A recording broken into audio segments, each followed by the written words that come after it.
जय हिंद सभी को। जैसा कि हम जानते हैं कि आज के कॉम्पिटेटिव एग्जाम्स में साइंस अपने आप में काफी वेटेज रखता है। एंड साइंस में स्पेशली अगर हम बात करें तो बायो का ठीक ठाक वेटेज होता है भाई। तो बायो के ही इस टॉपिक सेल के बारे में आज इस वीडियो में डिस्कस करेंगे। तो चलिए हम स्टार्ट करते हैं without wasting the time. Cell, सबसे पहले हम बेसिक फैक्ट्स देखेंगे सेल के बारे में, जो कि एग्जाम्स में डायरेक्टली पूछ लिए जाते हैं। तो सबसे पहले सेल की खोज किसने की थी? तो रॉबर्ट हुक ने की थी, बट उन्होंने डेड सेल की खोज की थी। लिविंग सेल की खोज किसने की? तो ल्यूवेन हुक ने की, पॉन्ड्स में जो की थी। उसके बाद सेल के अंदर जो न्यूक्लियस होता है, न्यूक्लियस का खोज किसने किया? तो रॉबर्ट ब्राउन ने किया भाई। उसके बाद हमारा सेल थ्योरी आता है। सेल थ्योरी किसने दिया? तो तीन लोगों का नाम आता है, स्क्लाइडेन, ठीक है, स्वान एंड विर्चो। जिसमें से विर्चो का नाम आपको याद कर लेना है। इन्होंने बोला था कि all the cells which are present are come from the pre existing cell. Virchow ने बोला था भाई। अब हम सेल के कंपोजिशन के बारे में देख लेते हैं, जो कि डायरेक्टली क्वेश्चन पूछ लेता है कि इसको असेंडिंग डिसेंडिंग ऑर्डर में अरेंज करो। तो सेल में 70 से 90% हमारा वाटर होता है, 10 से 15% हमारा प्रोटीन होता है, 5 से 7% हमारा न्यूक्लिक एसिड होता है, 3% कार्ब्स होते हैं, carbohydrates, 2% lipid and 1% generally ion होता है। ठीक है, ये कंपोजिशन हो गया, इसको याद कर लेना लिख लिख के भाई। ठीक है, एक नाम याद कर लो, पुरकिंजे। पुरकिंजे एंड इन्होंने एक टर्म कॉइन किया था जिसका नाम था protoplasm, which is a fluid inside the cell. Purkinje protoplasm, fluid inside the cell. ठीक है, सेल का और बेसिक फैक्ट्स में अगर हम आगे बढ़े तो सेल का एक जनरल साइज की अगर हम बात करें तो 3 to 5 माइक्रोमीटर होता है size. Longest cell and largest cell, तो भाई लॉन्गेस्ट सेल जो होता है वो हमारा नर्व सेल होता है, और हम लार्जेस्ट सेल की बात करें तो वो ऑस्ट्रिच का सेल होता है। तो कंफ्यूज मत होना, इसमें एग्जाम में कंफ्यूज करता है, एंड एग्जाम प्रेशर भी काम करता है भाई वहां पे। ठीक है, इसके बाद स्मॉलेस्ट सेल की बात करें, that is a mycoplasma. Mycoplasma एक बैक्टीरिया है हमारा। ठीक, अब हम सेल को क्लासिफाई करते हैं डिफरेंट डिफरेंट तरीके से। तो सबसे पहले बात करें तो ऑर्गेनिज्म को हम दो पार्ट में डिवाइड कर सकते हैं, दो तरीके से हम क्लासिफाई कर सकते हैं, unicellular organism and multicellular organism. सबसे सिंपलेस्ट चीज यूनिसेलुलर, एज नेम सजेस्ट, एक सेल होगा, एंड एक सेल ही सारे फंक्शन करेगा, वन सेल जो कि सारे फंक्शन करेगा। ठीक है, इसका एक एग्जांपल याद रखना है, ईस्ट, जो कि एक फंजाई है। इसके बाद अगर हम बात करें तो मल्टीसेलुलर, एज नेम सजेस्ट, बहुत सारे सेल होंगे, and for every function, for each function एक स्पेशलाइज सेल होगा। Clear? This is multicellular and unicellular. Simple, आगे बढ़ते हैं। सेल को और हम लोग दो पार्ट में डिवाइड कर सकते हैं, दो तरीके से डिवाइड कर सकते हैं, haploid cell and diploid cell. Haploid cell, इसके बाद सिंगल सेट ऑफ क्रोमोजोम होता है, सिंगल सेट ऑफ क्रोमोजोम। तो हमारे बॉडी में जो जर्म सेल्स होते हैं ना, जर्म सेल्स, वो हैप्लॉइड सेल्स होते हैं। ठीक है, और यही जब जर्म सेल से मिलते हैं ना फीमेल एंड मेल के, तब जाके वो डिप्लॉइड बनते हैं, एंड तब जाके वो रिप्रोडक्शन में आप पढ़ोगे। खैर, तो हैप्लॉइड सेल से आप याद रखना कि सिंगल सेट ऑफ क्रोमोजोम होगा। ठीक है, एंड जर्म सेल्स इसके एग्जांपल है, एग्स और स्पर्म्स में हमारे ये पाए जाते हैं। Diploid cell, as a name suggest, diploid, two set of chromosomes होंगे भाई, जो नॉर्मली होते हैं हमारे बॉडी में जितने भी सेल होंगे, except reproduction cell, egg cell and sperm, सारे के सारे डिप्लॉइड होंगे। इनको हम सोमैटिक सेल्स भी बोलते हैं। ठीक है, और अगर हम सेल को, ऑर्गेनिजम्स को on the basis of nucleus और मेम्ब्रेन अगर हम क्लासिफाई करें तो we can classify the cell into the two types, eukaryotic cell and prokaryotic cell. Prokaryotic बच्चा है भाई, अभी प्रो है, अभी बच्चा है। तो सबसे पहले हम प्रोकैरियोटिक सेल के बारे में देख लेते हैं। तो भाई प्रोकैरियोटिक सेल अभी बच्चा, अभी डेवलप नहीं हुआ है, इसके अंदर न्यूक्लियस नहीं होगा। Most important thing to know, nucleus इसके अंदर नहीं होगा, न्यूक्लियोइड होगा। क्या होगा? न्यूक्लियोइड होगा, न्यूक्लियस नहीं होगा। ठीक है, एग्जाम में कंफ्यूज मत होना दोस्त। उसके बाद अगर हम बात करें तो सेल मेम्ब्रेन नहीं होता इसके अंदर। प्रोकैरियोटिक सेल्स जितने भी होते हैं, सेल मेम्ब्रेन नहीं होता है, न्यूक्लियस नहीं होता है, सेल ऑर्गेनेल्स मोस्टली एब्सेंट होते हैं, single set of chromosomes, single chromosome होता है यहां पे। ठीक है, प्रो है भाई, अभी बच्चा है, स्मॉल इन साइज होगा जनरली।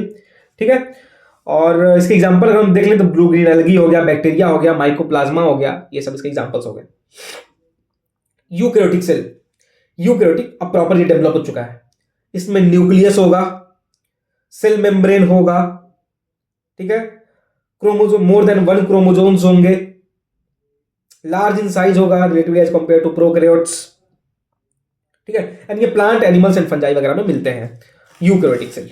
ठीक है, अब यहां से क्वेश्चन कहां से बनता है?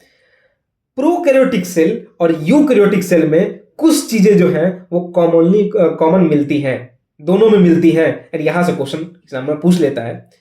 तो यूकैरियोटिक सेल और प्रोकैरियोटिक सेल में कुछ चीजें जो है वो कॉमन मिलती हैं, उनको आपको याद करना बहुत जरूरी है।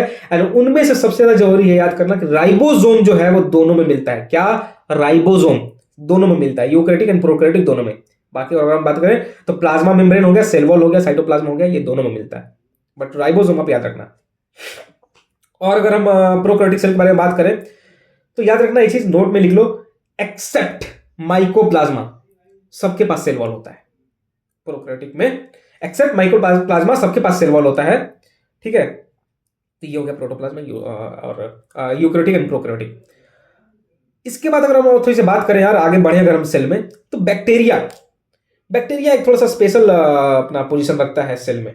तो बैक्टीरिया के बारे में थोड़ा सा जनरल फैक्ट देख लेते हैं जहां से क्वेश्चन पूछे जाते हैं। बैक्टीरिया, तो बैक्टीरिया है क्या? सिंगल सेल ऑर्गेनिज्म है, प्रोकैरियोटिक ऑर्गेनिज्म है। सबसे पहले क्लियर बात एकदम बिल्कुल, सिंगल सेल प्रोकैरियोटिक। बैक्टीरिया का जो सेल वॉल होता है ना, वो किससे मिलकर बना होता है? पेप्टिडोग्लाइकन से मिलकर बना होता है। पेप्टिडोग्लाइकन का बना होता है, एंड ये एग्जाम में क्वेश्चन बहुत बार पूछा है। पेप्टिडोग्लाइकन बैक्टीरिया का जो सेल वॉल होता है। बैक्टीरिया के 3 लेयर होते हैं, उन 3 लेयर में पहला जो लेयर होता है, सबसे आउटर मोस्ट जो लेयर होता है, उसको ग्लाइकोकैलिक्स बोलते हैं। क्या बोलते हैं? ग्लाइकोकैलिक्स। या आउटर मोस्ट लेयर होता है, प्रोटेक्शन प्रोवाइड करता है। उसके बाद फिर सेल वॉल आता है, उसके बाद सेल मेम्ब्रेन आता है, which is selectively permeable cell membrane, ठीक है। तो glycocalyx outer most layer, 3 layer होते हैं बैक्टीरिया में, याद रखना भाई, ठीक है। बैक्टीरिया में एक बहुत ही इंपॉर्टेंट चीज होता है भाई, उसको बिल्कुल मत भूलना, उसको एकदम याद रखना, एकदम याद रखना बैक्टीरिया के नाम पे, मीजोजोम्स। मीजोजोम का फंक्शन याद रखना बैक्टीरिया में क्या क्या होता है। तो मीजोजोम जो बैक्टीरिया में होता है वो डीएनए रेप्लिकेशन, सेल डिवीजन में हेल्प करता है बैक्टीरिया का, सेल वॉल फॉर्मेशन में हेल्प करता है बैक्टीरिया का, ठीक है, और रेस्पिरेशन में हेल्प करता है, सिक्रीशन में हेल्प करता है, रेस्पिरेशन में हेल्प करता है। तो ये काम होगा किसके? मीजोजोम के, बैक्टीरिया में, याद रखना। DNA replication, respiration, cell wall formation, secretion, ठीक है। बैक्टीरियल सेल जो होते हैं ना, वो मोटाइल हो सकते हैं, नॉन मोटाइल हो सकते हैं। मोटाइल मतलब कि मूव कर सकते हैं, नॉन मोटाइल मतलब कि मूव नहीं कर सकते हैं। तो मोटाइल में एक चीज याद रखना, फ्लैजेला होता है, फ्लैजेला, जिसके 3 पार्ट होते हैं, filament, hook and basal body. तो फ्लैजेला जो है वो लोकोमोशन में हेल्प करता है बैक्टीरिया को, फ्लैजेला, ठीक है। इसके बाद बैक्टीरिया का अगर हम टाइप देखें on the basis of shape, तो कौन कौन से टाइप है? कोकस जो कि स्फेरिकल शेप का होता है, बैसिलस जो कि रॉड शेप का होता है। बैसिलस का एक एग्जांपल है, जिससे कोई बीमारी होती है, उसका एक नाम बताना। कॉकस, बैसिलस, स्पिरिलम जो कि स्पाइरल शेप का होता है, विब्रियो जो कि कॉमा शेप का होता है, एंड फिलामेंटस जो कि थ्रेड लाइक होता है। This is a type of bacteria on the basis of shape. Question पूछ लेता है भाई कभी कभी। ये सेल के बारे में थोड़ा सा ये बेसिक चीजें हो गई, ठीक है। अब हम सेल का स्ट्रक्चर को थोड़ा सा पढ़ना स्टार्ट करते हैं, ठीक है। सेल के स्ट्रक्चर को पढ़ना अगर हम स्टार्ट करें यार, किसी घर को अगर हमको जानना है तो सबसे पहले हम आउटर लेयरिंग देखेंगे ना, आउटर लेयरिंग, बाउंड्री समझने की कोशिश करेंगे ना।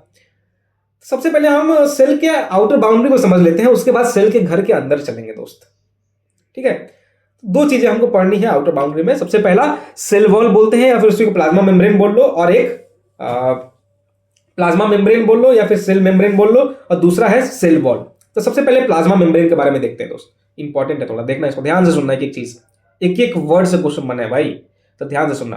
Plasma membrane, the outer most covering of a cell, अगर सेल वॉल नहीं है तो note it, outer most covering of a cell, जो कि सेल को प्रोटेक्ट करता है। एंड प्रोटेक्ट करता है इसका मतलब कि वो सेलेक्टिवली परमिएबल है। प्लाज्मा मेम्ब्रेन जो है आउटर कवरिंग है, and that is selectively permeable, सबको नहीं अंदर आने देगा भाई, रिपोर्ट कार्ड देगा, अरे आइडेंटिटी कार्ड दिखा तब आने देंगे अंदर। तो सेलेक्टिवली परमिएबल है दोस्त, कौन? Plasma membrane. फ्लेक्सिबल है, अरे रिजिड नहीं है भाई, किसी को अंदर नहीं आने देंगे, फ्लेक्सिबल है, ठीक है, फुर्तीला है, तभी ना दौड़ पाएगा कोई आएगा तो, है ना। तो सेलेक्टिवली परमिएबल है, आउटर मोस्ट मेम्ब्रेन है हमारा, उसके बाद फ्लेक्सिबल है। किस चीज से मिलकर बना होता है प्लाज्मा मेम्ब्रेन? यहां से क्वेश्चन पूछ लेता है, तो भाई याद रखना, परसेंटेज वाइज याद रखना कि ये 52% प्रोटीन से मिलकर बना होता है, एंड 40% लिपिड फैट से मिलकर बना होता है, और अगर एक्स्ट्रा में बात करें तो कार्ब्स और कोलेस्ट्रॉल से भी मिलकर बना होता है ये। लेकिन जनरली आप याद रखना, प्रोटीन एंड लिपिड से मिलकर बना होता है क्या? हमारा प्लाज्मा मेम्ब्रेन, ठीक है। प्लाज्मा मेम्ब्रेन ट्रांसपोर्टेशन में भी हेल्प करता है दोस्त, ठीक। और दो तरह के ट्रांसपोर्टेशन होते हैं, एक एक्टिव ट्रांसपोर्टेशन होता है, एक पैसिव ट्रांसपोर्टेशन होता है। एक्टिव ट्रांसपोर्टेशन क्या होता है कि उसमें एनर्जी लगेगा और चीजें लो कॉन्सेंट्रेशन से हाई कॉन्सेंट्रेशन की तरफ मूव होंगी। अब लो कॉन्सेंट्रेशन से हाई कॉन्सेंट्रेशन की तरफ मूव करोगे तो भाई एनर्जी तो लगेगा ना। इसका एक एग्जांपल है रिवर्स ऑस्मोसिस। एक होता है passive transportation. Passive transportation as a name suggest, energy नहीं लगेगा, एनर्जी नहीं लगेगा। इसी के थ्रू सेल में हमारा जो भी होता है ट्रांसपोर्टेशन होता है। इसके जैसे में ऑस्मोसिस हो गया, डिफ्यूजन हो गया, दिस इज पैसिव ट्रांसपोर्टेशन, जो जिसके थ्रू सेल में हमारा ट्रांसपोर्टेशन होता है। और इसमें हायर कॉन्सेंट्रेशन से लोअर कॉन्सेंट्रेशन की तरफ चीजें मूव होती है। That's why it is called passive transportation. Energy नहीं लगता इसमें, ठीक है। तो ऑस्मोसिस भाई पढ़ना है थोड़ा सा, देख लो इसका, ऑस्मोसिस के टाइप्स देख लो, क्वेश्चन पूछ लेते हैं इससे। ऑस्मोसिस के 3 टाइप है मेरे दोस्त, जिसके थ्रू हमारा ट्रांसपोर्टेशन होता है सेल में। तो there are 3 types of osmosis, hypotonic, hypertonic, isotonic. Hypotonic क्या होता है? हाइपो, अगल बगल का सराउंडिंग काफी हाइपो हो चुका है भाई, मगर अगल बगल सेल का सेल वॉल जो है, सेल जो है उसके बाहर का जो सराउंडिंग वॉल होगा उसमें हायर कॉन्सेंट्रेशन होगा एंड सेल के अंदर लोअर कॉन्सेंट्रेशन होगा। तो चीजें कहां से कहां मूव होंगी? बाहर से अंदर की तरफ मूव होंगी। मतलब कि वाटर कहां पे आएगा? सेल के इनसाइड आएगा। मटेरियल कहां आएगा? सेल के इनसाइड आएगा। अगर हाइपोटोनिक ऑस्मोसिस होगा तो इस केस में सेल जो होता है वो स्वेल हो जाता है। क्लियर? क्लियर। दूसरा है हाइपरटोनिक सॉल्यूशन, मतलब सेल जो है वो हाइपर हो चुका है, ठीक है, अब ब्लास्ट होगा। तो सेल के अंदर हायर कॉन्सेंट्रेशन होता है, बाहर लोअर कॉन्सेंट्रेशन होता है। तो चीजें जो है, वाटर जो है वो कहां से कहां मूव होगा? सेल के इनसाइड से आउटसाइड मूव होगा। एंड इस केस में सेल जो होता है वो श्रिंकेज हो जाता है, सेल का श्रिंकेज हो जाता है, सेल श्रिंक हो जाता है, सिकुड़ जाता है, जिसको हम लोग बोलते हैं हाइपरटोनिक सॉल्यूशन, ठीक है। और हाइपरटोनिक ऑस्मोसिस, सॉरी। तो हाइपरटोनिक जो ऑस्मोसिस है उसमें सेल का श्रिंकेज हो जाता है। इस प्रोसेस को दोस्त याद रखना, बोलते हैं प्लाज्मोलाइसिस, बोलते हैं। क्या बोलते हैं? प्लाज्मोलाइसिस। एक तीसरा है आइसोटोनिक ऑस्मोसिस, जिसमें कोई मूवमेंट नहीं होता है भाई, सेल का सेम साइज रहता है एंड ऐसे बस नॉर्मल है, ये कुछ होता नहीं है इसमें। तो ये 3 ऑस्मोसिस हो गए जिसके थ्रू सेल में ट्रांसपोर्टेशन होता है भाई, ठीक है। क्लियर? क्लियर। एक प्रोसेस याद रखोगे भाई, कभी कभी पूछ लेता है, इंडोसाइटोसिस, है ना, इंडोसाइटोसिस। तो the process of engulfing of the food और outside material inside the cell, like amoeba जो करता है ना, बाहर से खानों को अंदर लेके आता है फूड बैक्टीरिया के थ्रू, तो उसको हम लोग इंडोसाइटोसिस बोलते हैं। तो याद रखना थोड़ा सा इसको, ठीक है। This is all about the plasma membrane. अब इसके बाद हम आते हैं सेल वॉल पे।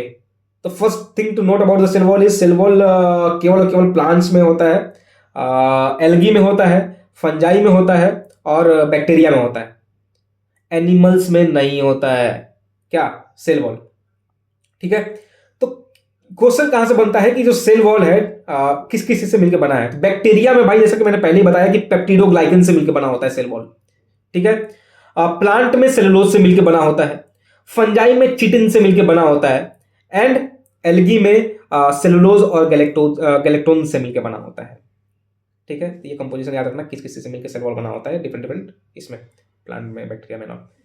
तो दिस इज ऑल अबाउट यार outer covering of the cell. हमने बाहर बाहर पढ़ लिया, बाउंड्री पढ़ लिया। अब सेल के घर के अंदर चलेंगे नेक्स्ट वीडियो में। तब तक के लिए जय हिंद। कैसा लगा यार वीडियो, बताना भाई।